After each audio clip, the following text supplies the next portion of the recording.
সম্প্ৰতি ৰাজ্য চৰকাৰে মিচিং স্থায়িত্ব শাসিত পৰিষদৰ স্থায়ী সীমা নিৰ্ধাৰণ কৰিবৰ বাবে ব্যৱস্থা গ্ৰহণ কৰিছে। কিন্তু ধেমাজি জিলাখনৰ স্থায়িত্ব শাসিত পৰিষদৰ প্ৰস্তাৱিত সীমাত চক্ৰান্তমূলকভাৱে আৰু বিসংগতিপূৰ্ণভাৱে এক সীমা নিৰ্ধাৰণ কৰি চিলাপথাৰ নগৰখনক লগতে কেইবাটাও কাষৰীয়া গাঁও পঞ্চায়তৰ বহুতো অনামিচিং বসতিপূৰ্ণ গাঁও অন্তৰ্ভুক্ত কৰা কাৰ্যৰ বিৰুদ্ধে জাঙুৰ খাই উঠিছে ৰাইজ। এতিয়া কাৰ্যৰ বিৰুদ্ধে ইতিমধ্যে চিলাপথাৰৰ বহুকেইটা জনগোষ্ঠীয় সংগঠনে ভাগে ভাগে ধেমাজি জিলা আয়ুক্তৰ ওচৰত স্মাৰকপত্ৰ প্ৰদান কৰিছে। আজি চিলাপথাৰ চুকাফা ভৱনত চিলাপথাৰৰ কেন্দ্ৰীয় জনগোষ্ঠীয় সুৰক্ষা সমিতিয়ে এখন সংবাদমেল অনুষ্ঠিত কৰি অনামিচিং ৰাইজৰ স্বাভিমানত আঘাত কৰি চক্ৰান্তমূলকভাৱে অনামিচিং বসতিপূৰ্ণ অঞ্চলসমূহ অন্তৰ্ভুক্ত কৰা কাৰ্যৰ তীব্ৰ বিৰোধিতা কৰে। লগতে নিবেদনত মানি নল'লে অনাগত দিনত গণতান্ত্ৰিক আন্দোলন গঢ়ি তোলাৰ লগতে প্ৰয়োজন হ'লে উচ্চ ন্যায়ালয়ৰ দ্বাৰস্থ হ'ব বুলি সকীয়াই দিয়ে। ইয়াৰ উপৰি একাংশ স্বাৰ্থান্বেষী প্ৰদলেশনকাৰী জনগোষ্ঠীয় নেতাই কোনো কথা নজনাকৈ সংবাদ মাধ্যমত সমিতিখনক সমালোচনা কৰা কাৰ্যক দুৰ্ভাগ্যজনক বুলি আখ্যা দি অনাগত দিনত তেনে কাৰ্যৰ পৰা বিৰত থাকিবলৈ সকীয়াই দিয়ে। যদি এই স্বায়ত্ত শাসন সোমাই যায় তেতিয়াহ'লে সেই স্বায়ত্ত শাসনৰ ভিতৰত থকা অজনজাতীয় মানুহখিনি আপোনাৰ ভূমি ক্ষেত্ৰত বিশেষকৈ আপোনাৰ অসুবিধা হ'ব, সমস্যা হ'ব, য'ত আমি আমাৰ নিজৰ মাটিখিনিৰ ওপৰত আমাৰ নিজৰ অধিকাৰটো হেৰাই পেলাম। এনেকৈ হেৰাই পেলাম যে আমি মাটি বিকিবৰ কাৰণেও আমি আপোনাৰ MSC পৰা পাৰ্মিশ্যন ল'ব লাগিব আৰু বিভিন্ন ক্ষেত্ৰত মাটি যদি বিকিবলৈও হয় তেতিয়াহ'লে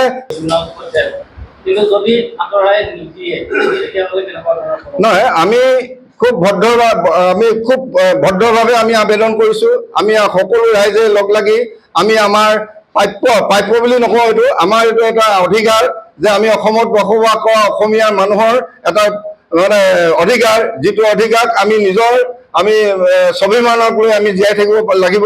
গতিকে স্বাভিমানক যদি থাকিব নোৱাৰোঁ তেতিয়াহ'লে যদি জোৰ জবজ কৰি যদি আমাক এই গাঁওবিলাকক মই অলপ পিছতে গাঁওবিলাক আপোনালোকৰ ওচৰত পাছ কৰি দিম, সেই গাঁওবিলাকক যদি অন্তৰ্ভুক্ত কৰে তেতিয়াহ'লে আমি নিশ্চয়কৈ এটা দীঘলীয়া আন্দোলন কৰিবলৈ আমি ঠিক কৰিম, আমি বাধ্য হ'ম। আৰু লগতে যদি তাতোতো তেওঁলোকে যদি আমাক মানে সন্মান কৰাব নোৱাৰে বা আমাৰ প্ৰস্তাৱবিলাক মানি নলয় তেতিয়া মাননীয় উচ্চ ন্যায়ালয়ত আমি দ্বাৰস্থ হ'বলৈ কাৰণে আমি প্ৰস্তুত থাকিম।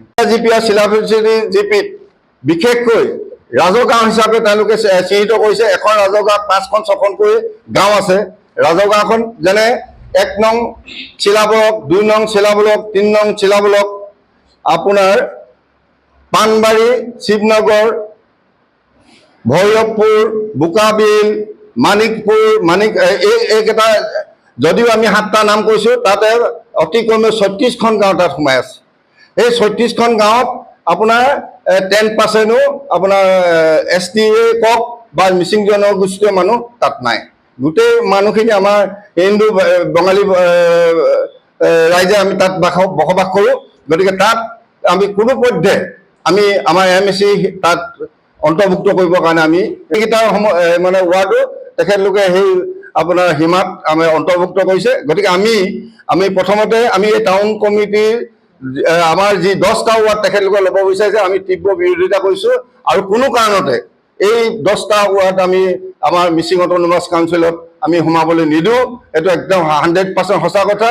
আৰু ইয়াৰ এটা প্ৰমাণ আপোনালোকে নিশ্চয় গম পাইছিলে, 13 চন আৰু 16 চনত যিটো হৈছিলে তাত আমি হাইকোৰ্ট কৰি অকাজান যিটো আমাৰ পৰিষদীয় সমষ্টি সেইটো আমি নিৰ্বাচন আমি স্থগিত ৰাখিছিলোঁ আৰু ইতিমধ্যে সেই গোটেই তথ্য পাতি আমি DC মহোদয়ক আমি জমা দিছোঁ।